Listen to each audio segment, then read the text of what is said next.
a couple videos ago, nakita nyo, bumili kami ng EG hatch ni Tusog.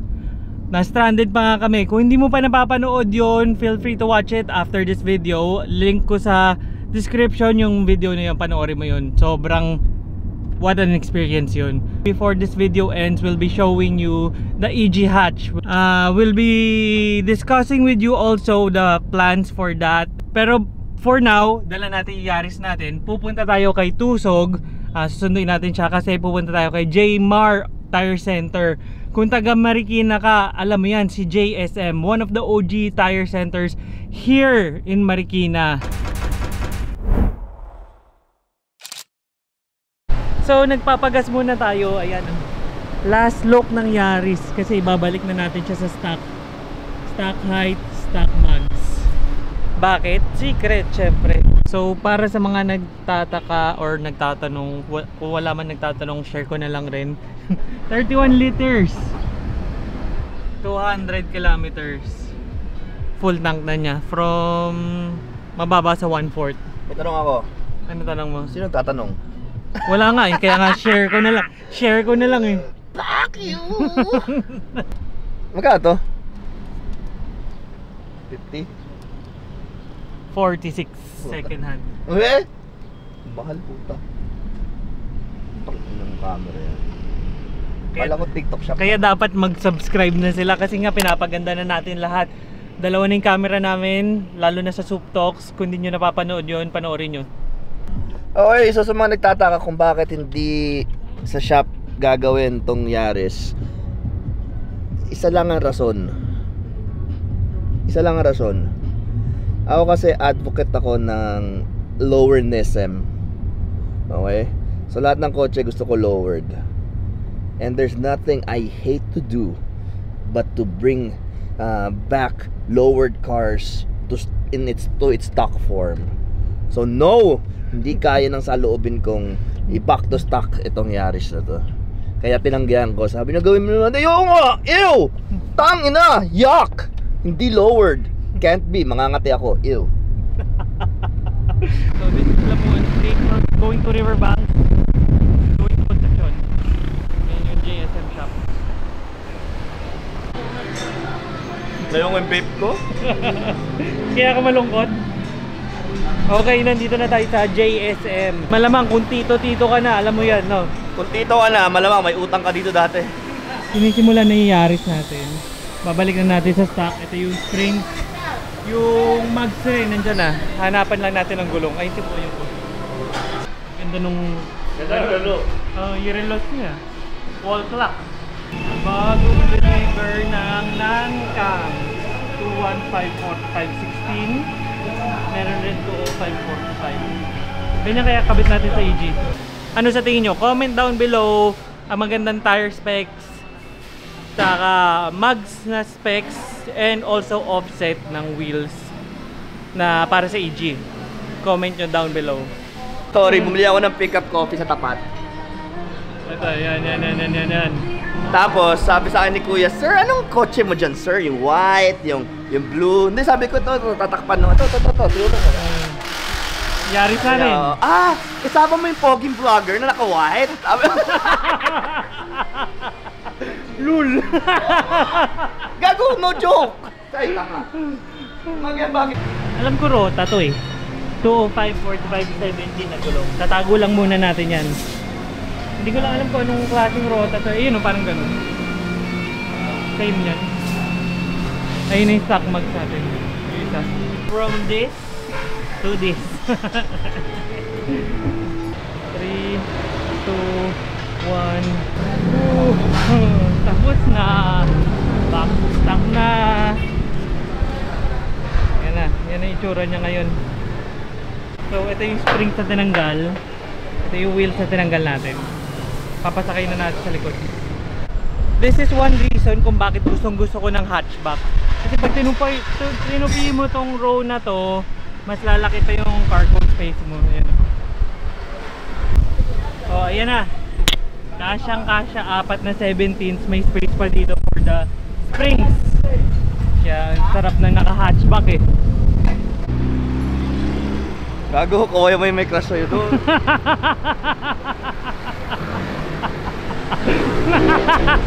Lul.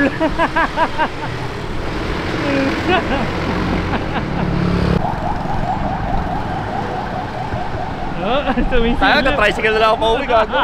Di ako pwede sumakay sa dilo. Sige nga, sige nga. Sige, sige. Subukan mo. Maniwala ako sa'yo sa init ng... Nice girl! Ayaw nyo to. Inaapi na tayo porket stuck na tayo ngayon. No? Hindi naka-lowered. Magbabayad lang ako dun sa loob. Na, kaway-kaway naman dyan. Ito, anak ni Boss J. Si JM, kaway-kaway. Thank you. Meron daw mag-jeep eh. Tingnan nga natin kung totoo talaga. Di ako sasakay dyan. Ano hawak mo? Hindi ko lang magkakamasahe sa jeep. Sige nga, tignan ko nga. Ayan na, seryoso. Seryoso daw siya. Seryoso daw siya na mag-jeep siya. Wala akong masakyan. Bahala ka dyan. Magbabas ka na lang. Huli ka na kasi. Hindi daw lowered yak. Bahala ka dyan. Okay guys, outfit check muna tayo.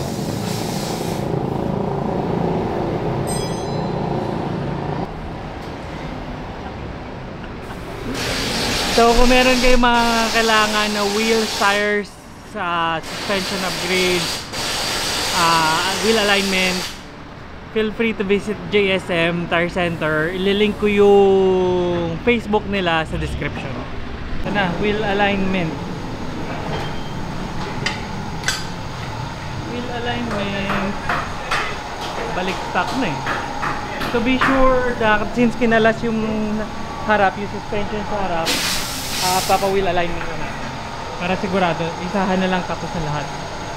So, ano sila, computerized wheel alignment. Ayan.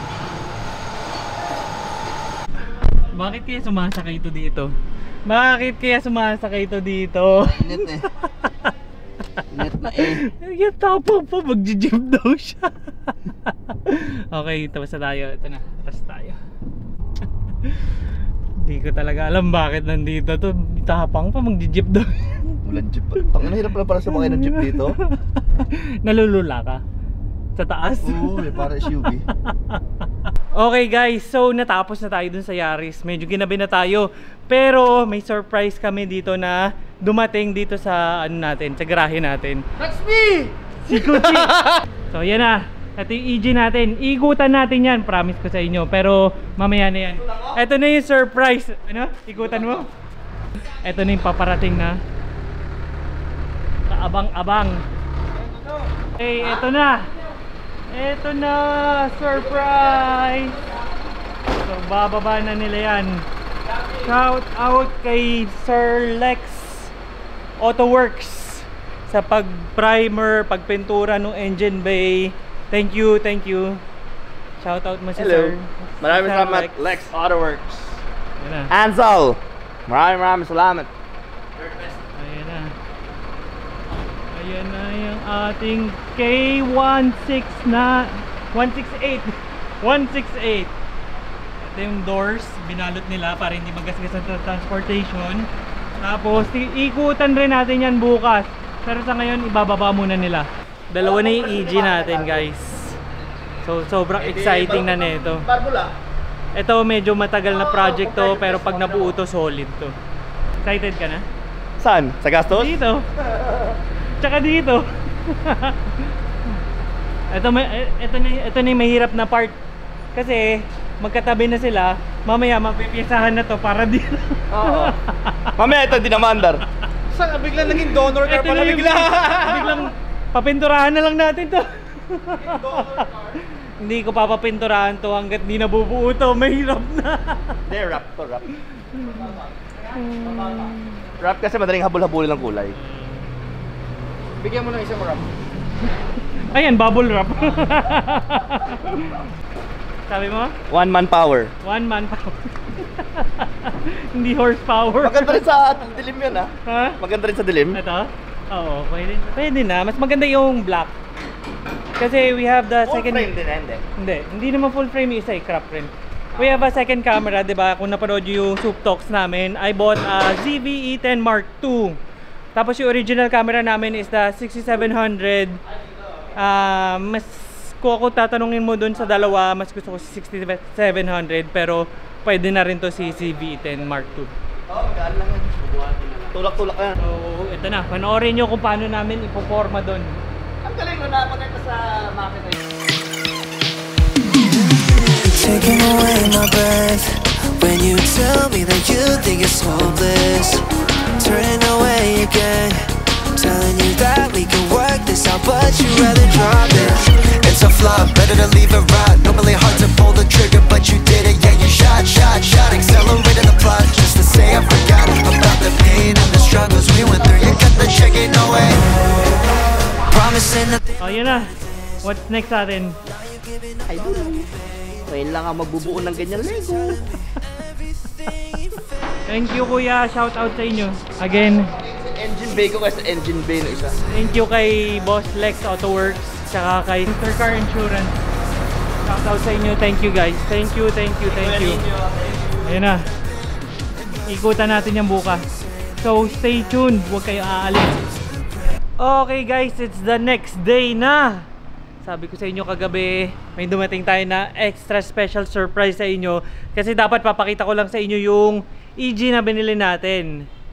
Ngayon, mapapakita ko rin sa inyo, mapapakita namin sa inyo EG na napulot yung namin. EG na napulot naman namin. Pero bago yan, papakita ko muna sa inyo tong Euro 2 na Love Life ni Enan. Ganda. Para sa mga Toyota lovers out there. CE28 AP Racing na preno. Kompleto, brown glass, harap. Buo, actually buo.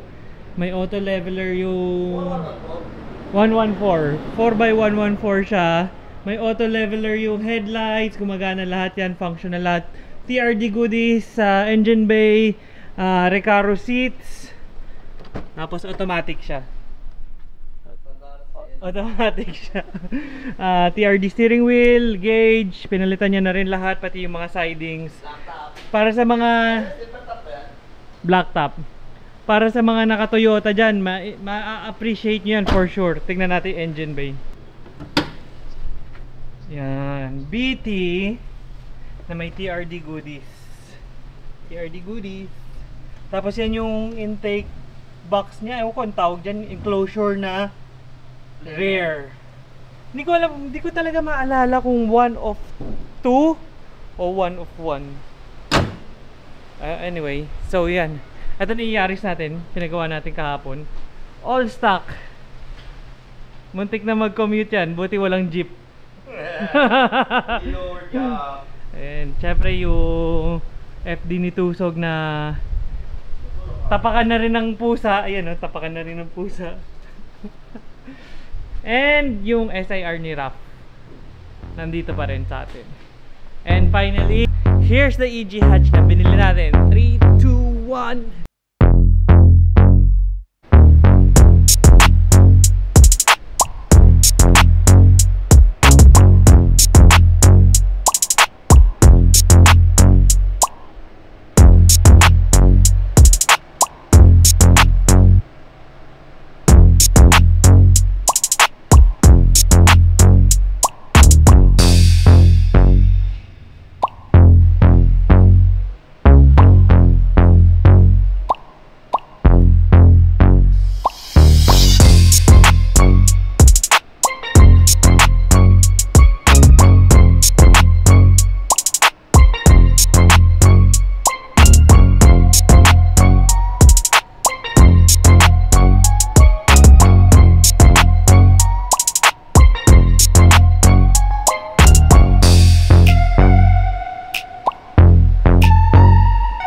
Sa mga nagtatanong, ito yung atin EG hatch na K168 project.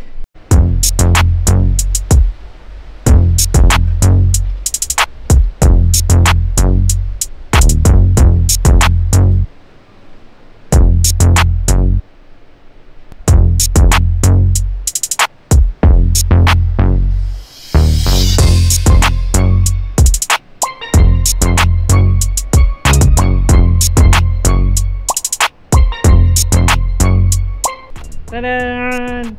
Shout out ulit kay Lex Auto Works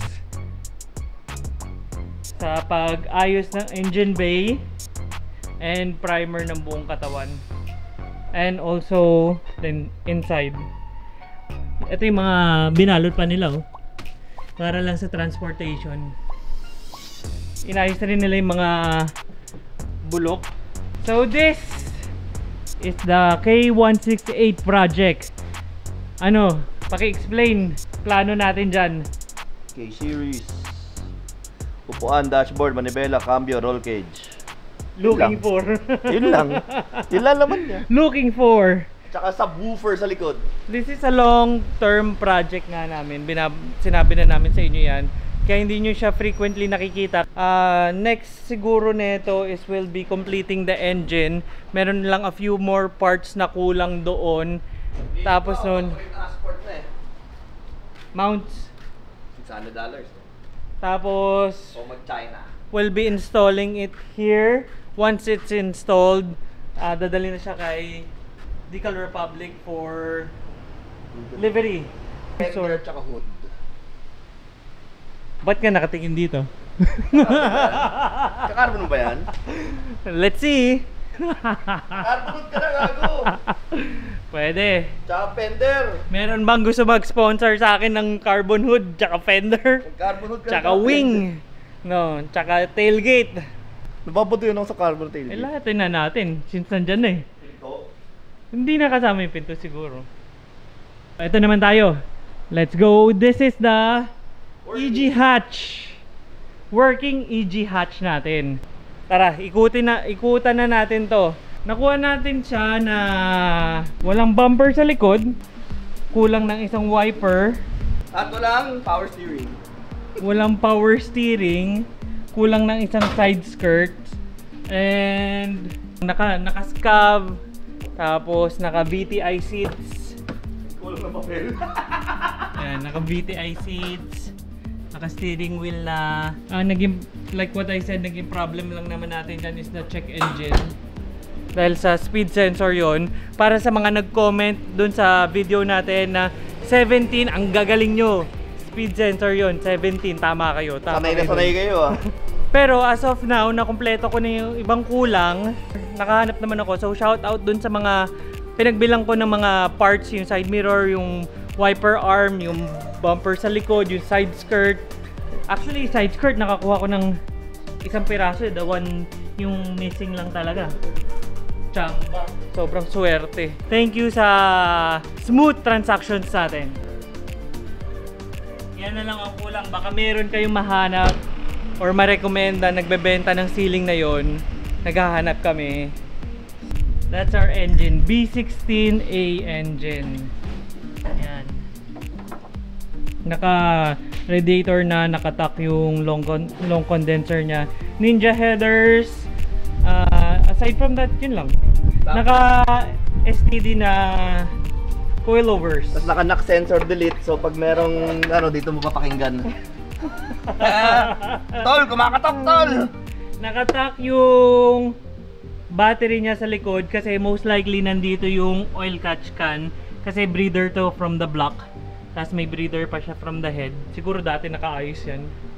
I mean, kargado siya.